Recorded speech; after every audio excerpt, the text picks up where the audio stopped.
What's up everyone, and welcome to another episode of Forging the New MCU. Again, this is an ongoing series where I break down each project in my own MCU that was a part of a series of live streams that I did with Marvel Mad. So you can go check them out.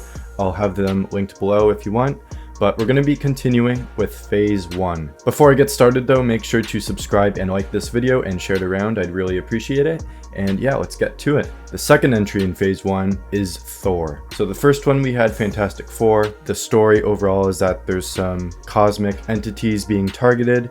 And yeah, so that's where this is going to pick up. So since, again, this is an established universe, Thor is in a different phase in his life. He's already been on the Avengers. He's already had so much happen to him, but he's gone back to Asgard as he believes his kingdom needs him now more than ever.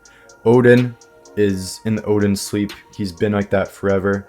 Asgard is not the same as it was, so he's assumed the role of leader, and it's kind of caused some problems if you could imagine what might happen. So here's the synopsis for Thor. Thor, god of thunder, is a skilled and powerful warrior of Asgard. His adopted brother Loki, consumed by sense of betrayal and longing for recognition by Odin and Thor, unveils a cunning plot to rewrite his destiny. Disillusioned by the belief that Thor has overshadowed him, Loki seeks to prove his worth by tapping into ancient and forbidden powers. As Thor battles not only to save the realms, but also to mend the fractures in their complicated brotherly bond, Loki's personal vendetta threatens to unravel the fabric of existence, plunging both Asgard and Midgard into chaos. So it's going to be revealed that Loki used the cosmic power of Yggdrasil, the World Tree, which is something from Norse mythology that is also in the Marvel Universe, because Asgard and Thor,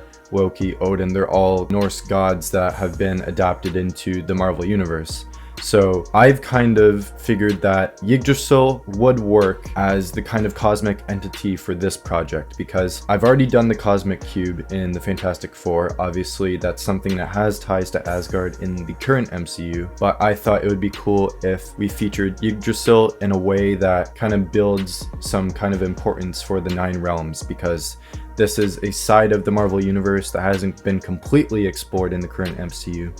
But I think in this, it would be really cool to show it and explore that entirely different side of the Marvel Universe. So for this, it's going to be specifically for the main focus between Asgard and Midgard. Obviously, Thor already has ties to Midgard because he's been on the Avengers. He's been with Jane Foster. He's had all these connections with heroes on Midgard, and he needs to kind of have that responsibility. He was an icon to Earth, or Midgard, and he's now basically the ruler of Asgard, and he kind of needs to save both realms from falling into Loki's darkness because he's jealous that Thor is the ruler of Asgard. So I chose Loki for this because it just makes sense.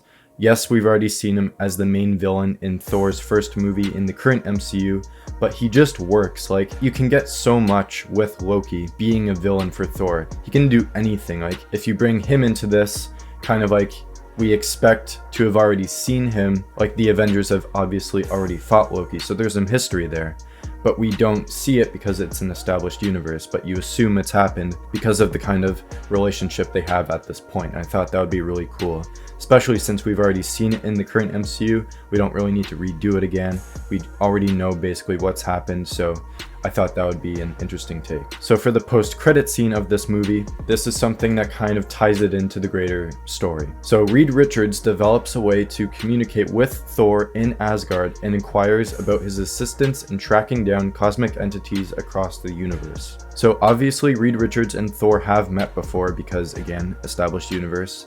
The heroes have interacted before. He's developed a way to communicate across realms, so he's communicating with Thor, and he's noticed that both the Cosmic Cube, obviously in their own movie, was targeted, but also Yggdrasil has emitted so much cosmic energy across the universe that Reed detected it in something he built.